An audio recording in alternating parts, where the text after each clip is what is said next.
Hello everybody and welcome back to my channel. If you're new, my name is Melanie Josephine. I am a dating and relationship life coach, and today I'm super excited.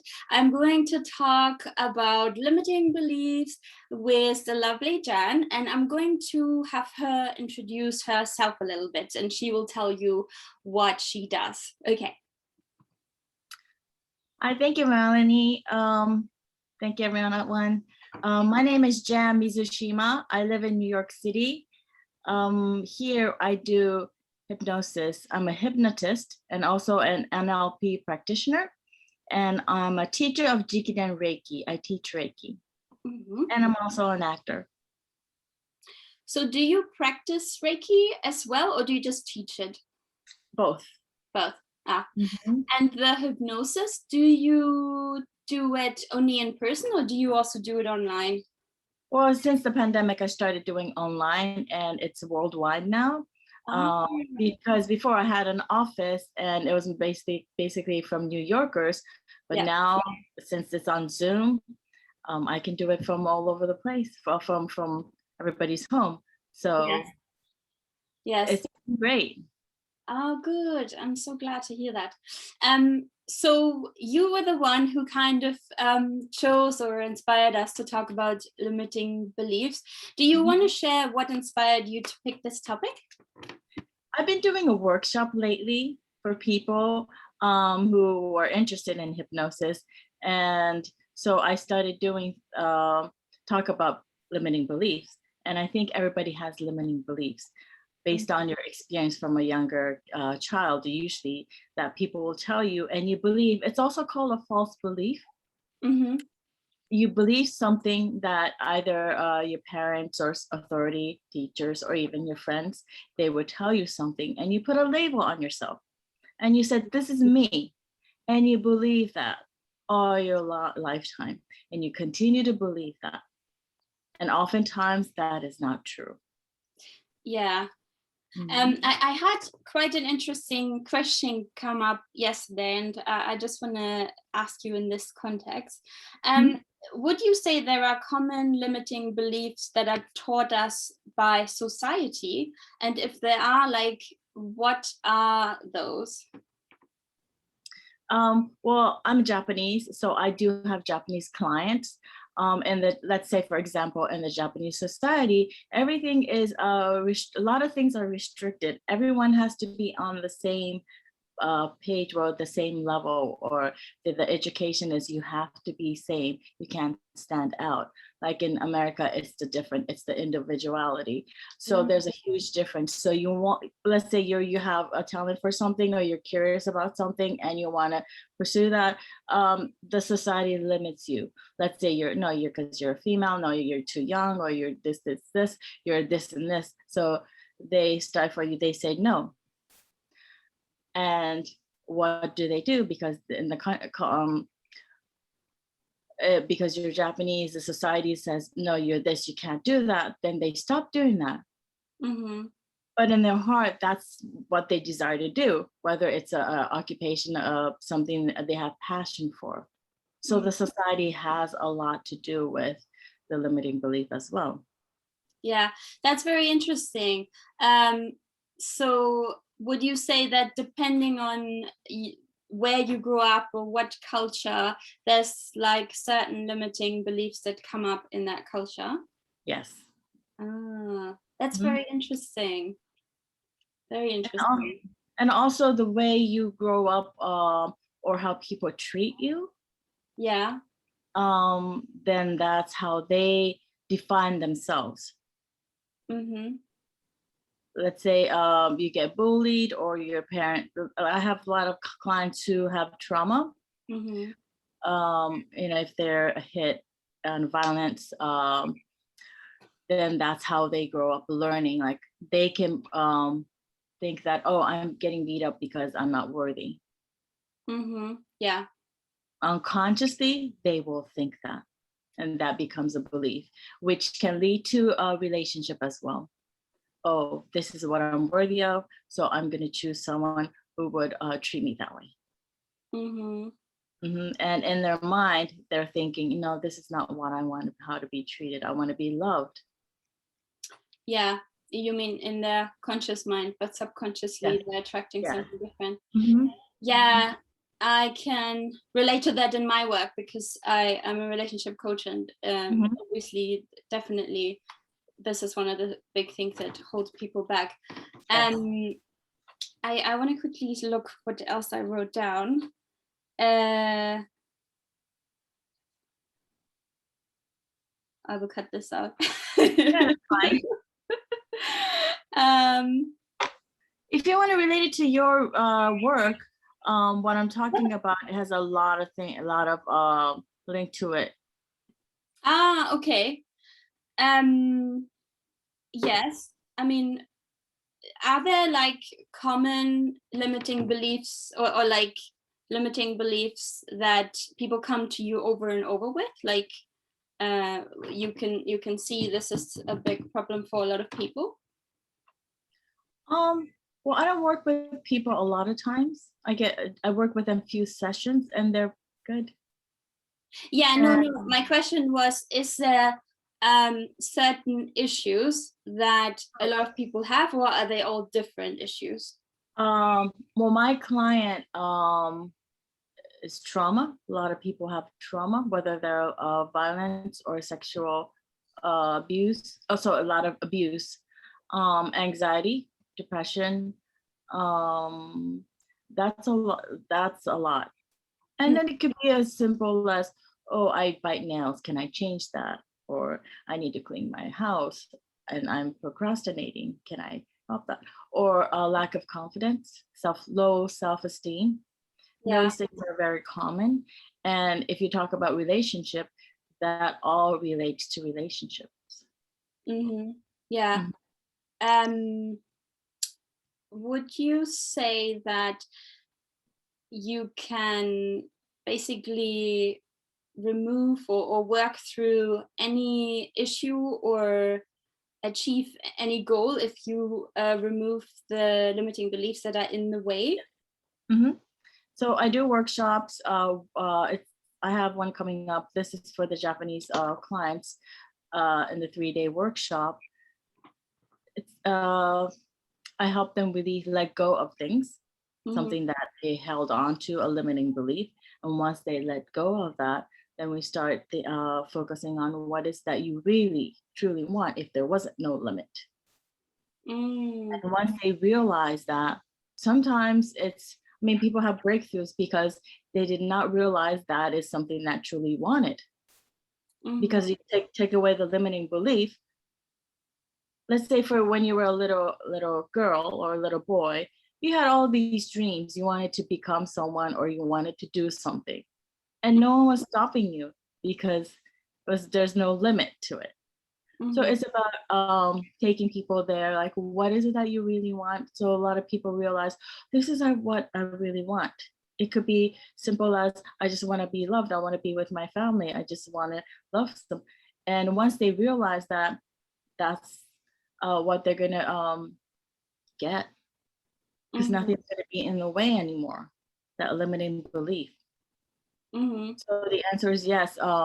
You can let go of those things if you want a better life. If it's not the life you want and something is stopping you, the limiting belief, then you let that go. Because most of the time that is not true. It's something you believed of yourself, and that is stopping you from achieving something.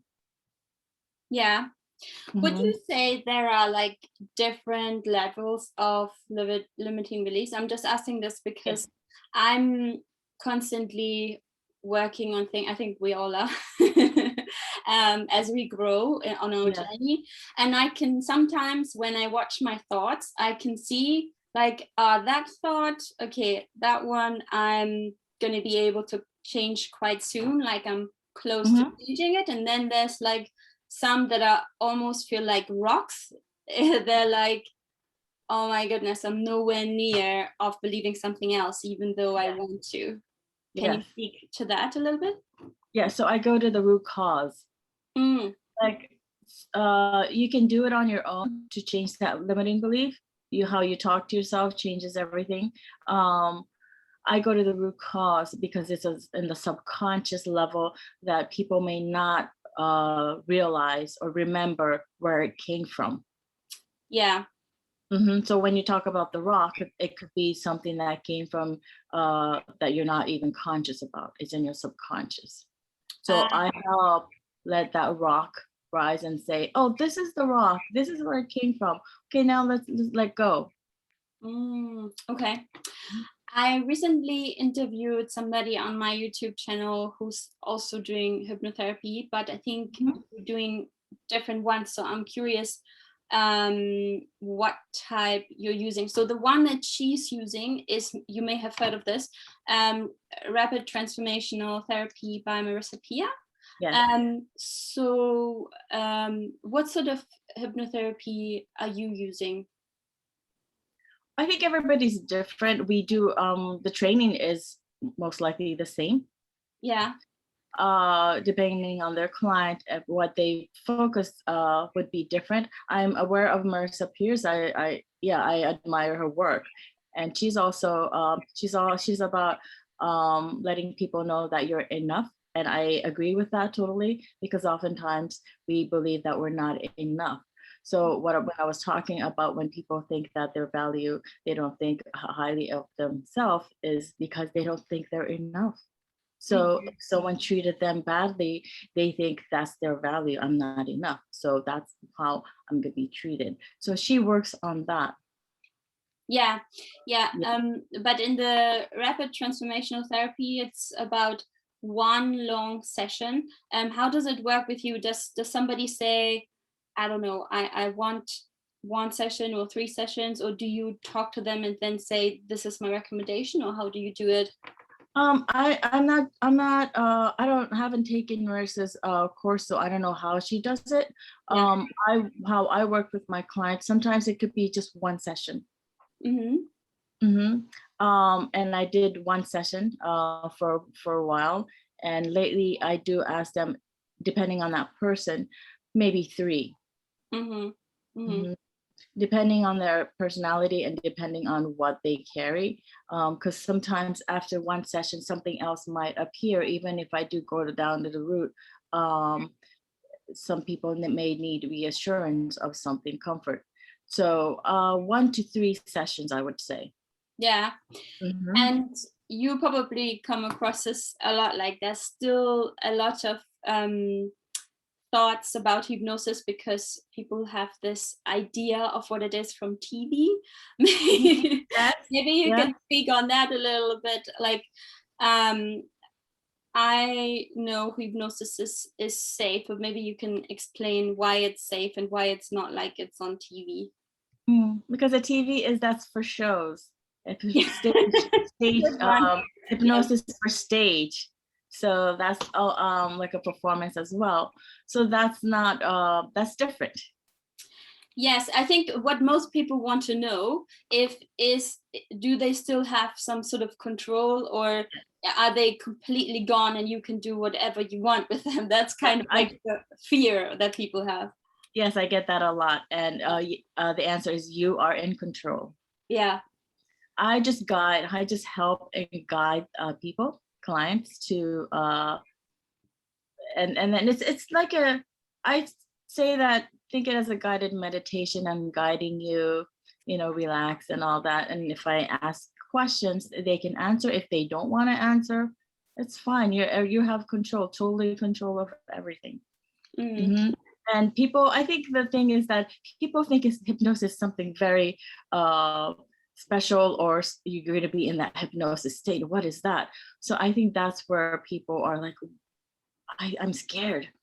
And hypnosis state, the state is something that people experience in their daily life.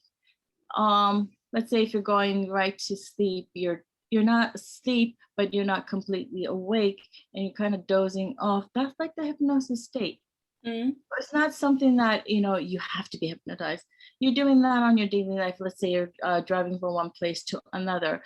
You may not be thinking because you're unconsciously going from one place to another, like if you're commuting.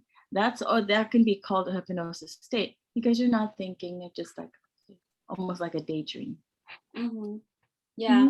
But and in the session, that's I just help you relax so you can be in that relaxed state. That's all.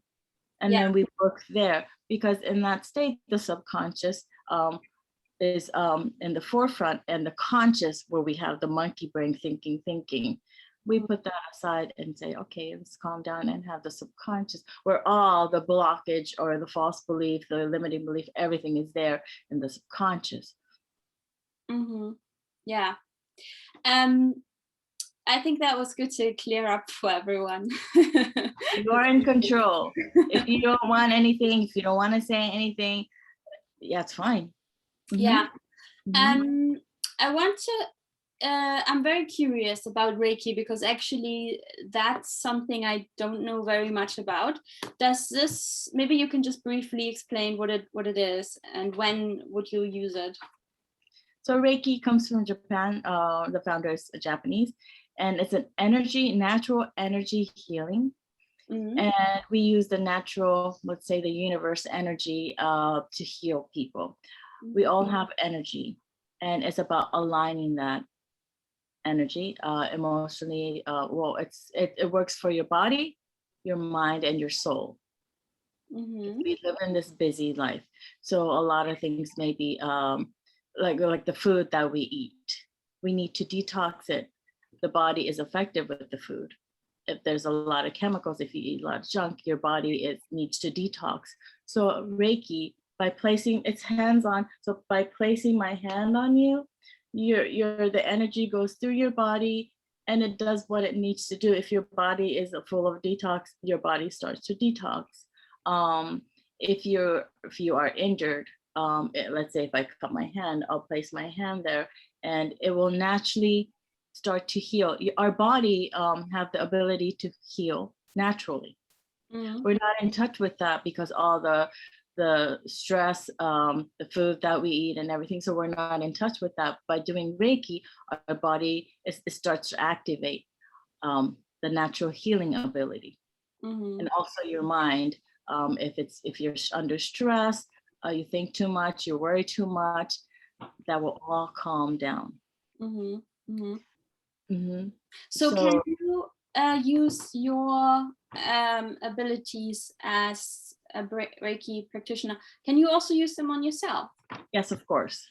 So let's say you're having you ate too much, you're having trouble with digestion. So you place your hand on your stomach, and then your body knows what to do. So your stomach starts to digest faster. Let's say you're starting to have a cold. I feel like I'm starting to have a cold. I place my hand on my chest, so my body starts to warm up, and then my immune system will boost up, and it can prevent you from catching a cold. If you have a headache, then you can place it on your head.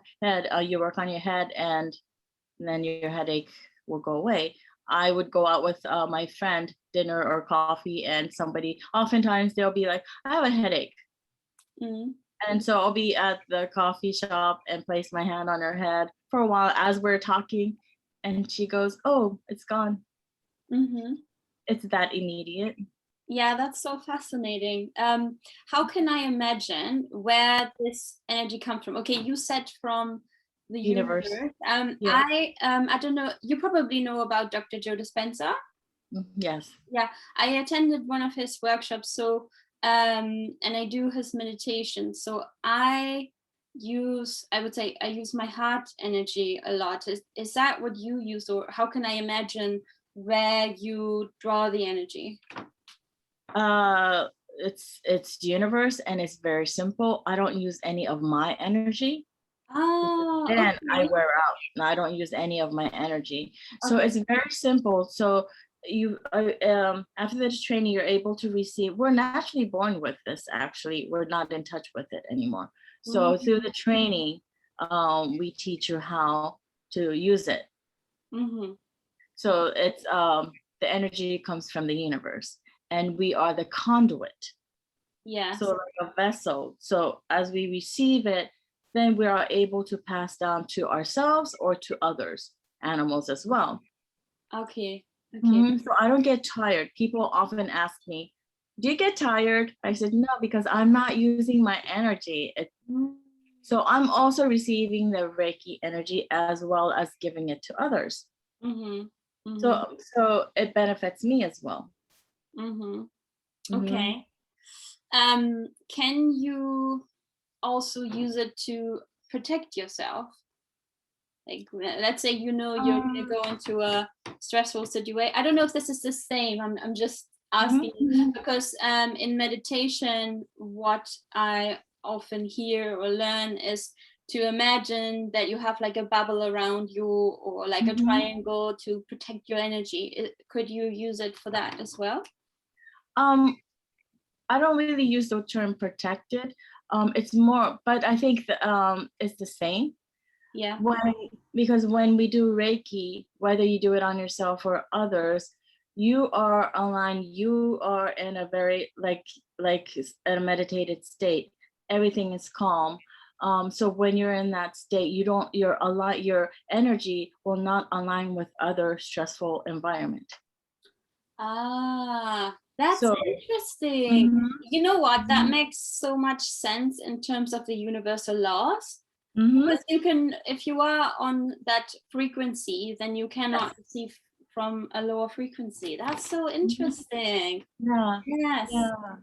that makes so much sense. So then I must ask you a little personal question. Would you then say, because you have these tools and these skills, that you don't ever go to these lower energies, or do you have days where you feel low? um, Of course, yes. It could be from physical. I work too hard, or think too much, or I get physically tired. But I'm able to communicate with my body, so I'll say, okay, I'm gonna take a longer sleep. I'll sleep longer tonight. I'm gonna Mhm. sleep in tomorrow. So it also gives you awareness with yourself, like your body. It gives you sign. If you have a headache, maybe you're up all night or thinking too much, or there's something. So you have to take care of yourself. And oftentimes they'll pop a pill and say, okay, I'm gonna take something that'll help with my headache, and I can still work. Mhm. Then you're ignoring your body's signal. And Yeah. then what does that happen? Is that going to help you? Probably not, because then your body is stressed, your body is tired, overworking, and then it's going to get to your mind and everything else. So Mhm. with the Reiki, then we listen to those.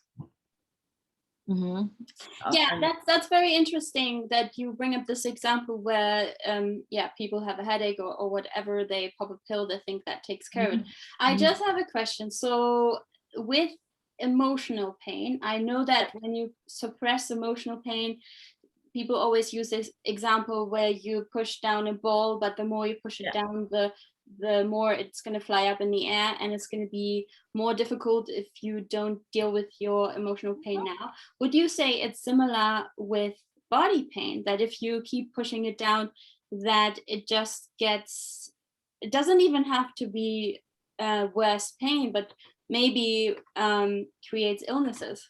Yes. Yes. Mm-hmm. So it's the same with hypnosis. If you stifle emotions and stuff like that, it's going to build up, and then one day it may affect your body, or if it affects something else. So it's both. It does affect you, because it could be taken care of, and you just let it. You don't, and then you just make it worse. So the question is, are you listening to those, whether that's an emotional thing or physical thing? And going back to the question about, am I affected by others, if they're in a low frequency? If I am around them, it will affect me. I'm fully aware, so I would step away from that environment, or nicely. If you're surrounded with people who drains you, that is not a great environment. So you want to rethink about who you surround yourself with, because that is going to affect you mentally and physically, both. Mm, Because yes. Yeah, that is very interesting, and people have different opinions about that. I think that's probably always going to stay controversial, and you kind of have to decide for yourself how you go about it, because you, especially when you go through this self-growth journey and you have a certain cycle of friends and you realize they are draining you, you may not want to let go of them immediately. It might take some time, but it's definitely something to consider and think about what you who you want to surround yourself with. How does this does the Reiki, can that be related to our topic of limiting beliefs in one way or another? So the interesting thing is when I work on people Reiki, that also let go of whatever they're holding on to. Let's say if you're under a stress, your body is very tight. So when I work on their head, where the monkey brain, they're thinking, or even stress, when that calms down, their whole body relaxes. I can see the tension going away, and even their stomach, they start to move, so they digest more. So the stress level and the body, everything affect. And after that, I've seen it oftentimes their true self comes out. If that makes sense. I had somebody who acted totally different after the Reiki session. So are you saying you sometimes combine the two? Yes. Okay, but for Reiki, you probably... if they're all over the... I'm sorry. Yeah. No, for Reiki, you probably have to be face to face, or not? No, I can do distant Reiki. Oh, really? Okay, because you were talking about your hands. I thought you needed to place your hands on someone's head, or... Yes. Okay. But I can do distant Reiki as well. And it's the same effect. Okay. So my question was, are you sometimes combining the two, the Reiki and the hypnosis? Yes, I'll do Reiki first, and then I'll do hypnosis sometimes. Or I would have a client that come for Reiki, and I would notice that they would hypnosis can benefit them. So I would suggest doing hypnosis.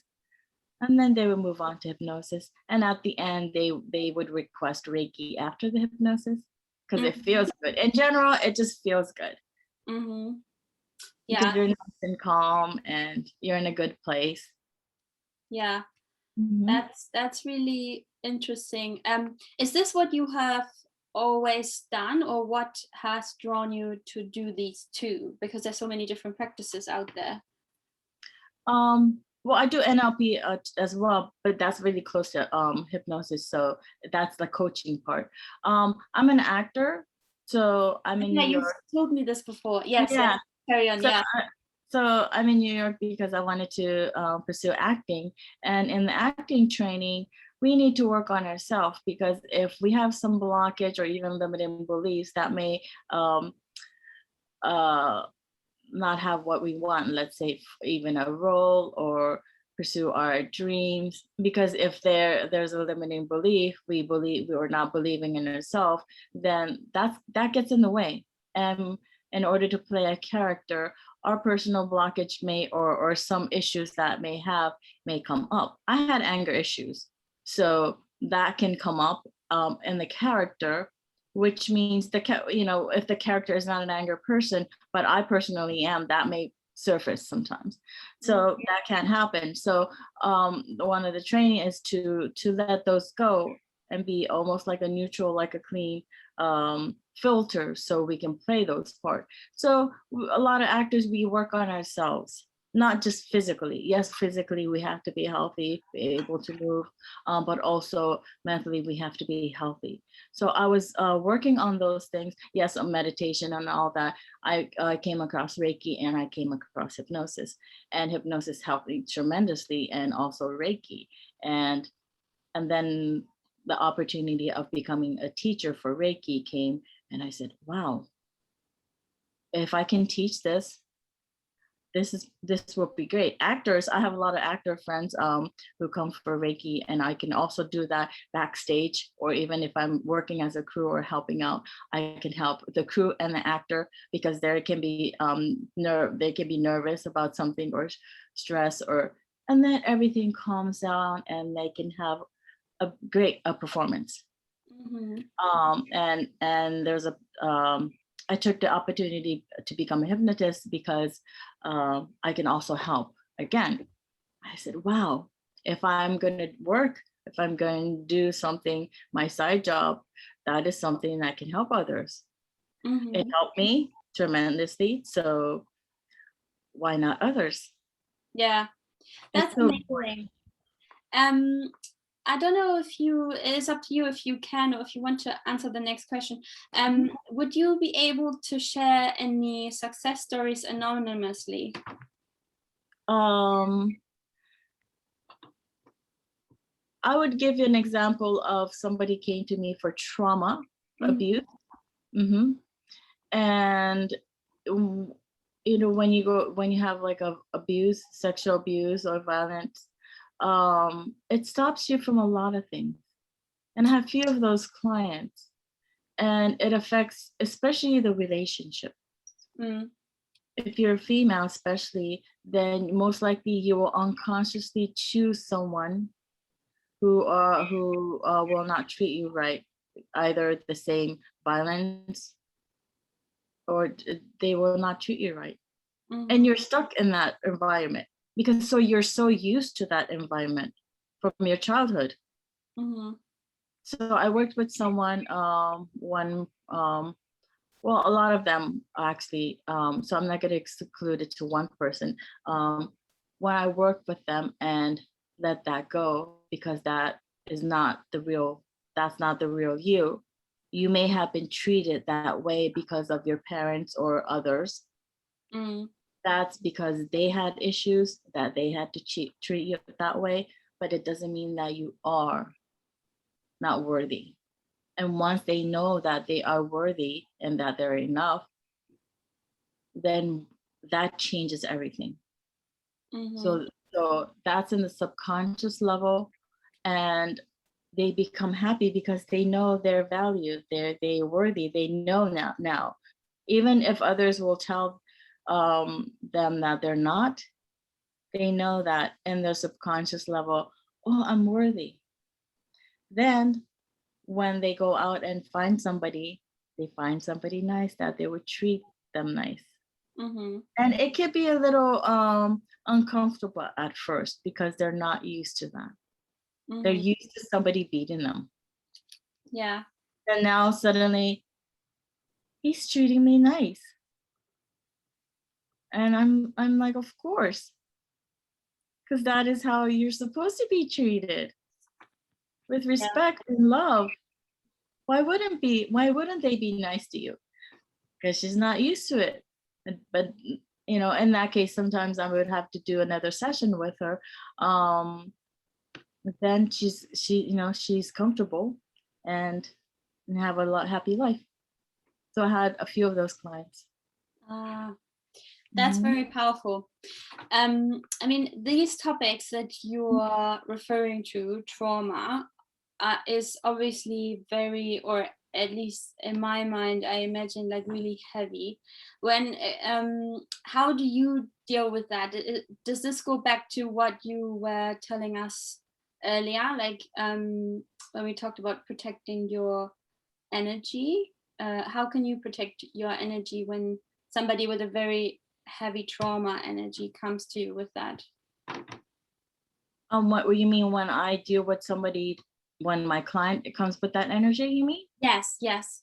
Oh, if I'm in a state of a nice, relaxed state, it will not affect me Okay, okay. So because I'm that's aware, because it's not me. mm, They may have that issue and I understand it. So with compassion, I talk to them because it's not me. I'm mhm. not affected by that. Hmm. You know, it's funny when you said compassion, that's exactly the energy that I was thinking about. Are you then just in a compassionate energy? That's interesting. Very interesting. Yeah, because when you have like somebody who are not in a good place, a low energy, in life we can't really avoid it. But if you have compassion, and they have their issues, we all have issues.